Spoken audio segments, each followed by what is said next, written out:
ಶ್ರೀ ಗುರುಭ್ಯೋ ನಮಃ. ಹರಿ ಓಂ. ಗುರು ಬ್ರಹ್ಮ ಗುರು ವಿಷ್ಣು ಗುರುದೇವೋ ಮಹೇಶ್ವರ ಗುರು ಸಾಕ್ಷಾತ್ ಪರಬ್ರಹ್ಮ ತಸ್ಮೈ ಶ್ರೀ ಗುರವೇ ನಮಃ.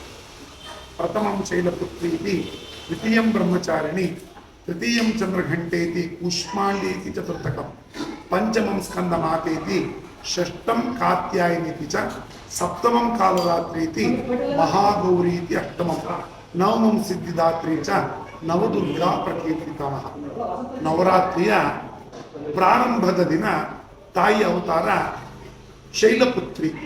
ಅಂದರೆ ತಾಯಿ ತನ್ನ ಒಂದು ಶಿವನ ಒಟ್ಟಿಗೆ ಇರತಕ್ಕಂಥ ಸಮಯ, ಕೈಲಾಸದ ಮಾರ್ಗವಾಗಿ ಋಷಿಮುನಿಗಳ ಆಗಮನವನ್ನು ನೋಡಿ ಅವರಿಂದ ದಕ್ಷ ಬ್ರಹ್ಮ ಯಾಗವನ್ನ ಮಾಡಿದಂಥ ವಿಚಾರ ತಿಳಿಯಲ್ಪಟ್ಟು ಶಿವನ ಆಜ್ಞೆಯನ್ನು ಕೋರ್ತಾಳೆ ಹೋಗ್ಲಿಕ್ಕೆ.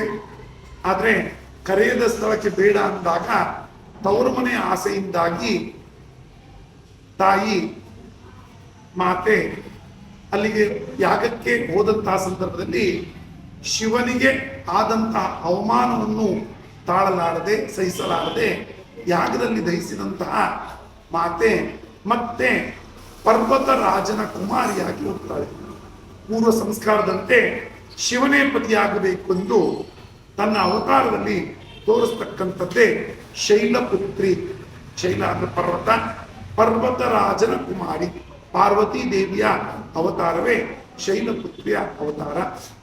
ಇನ್ನು ಯೋಗದ ಪ್ರಕಾರ ಹೇಳೋದಾದ್ರೆ ನಮ್ಮಲ್ಲಿರ್ತಕ್ಕಂತಹ ಸಕಲ ದುಷ್ಟತನವನ್ನ ನಿವಾರಣೆ ಮಾಡತಕ್ಕಂಥವಳು ಶೈಲಪುತ್ರಿ.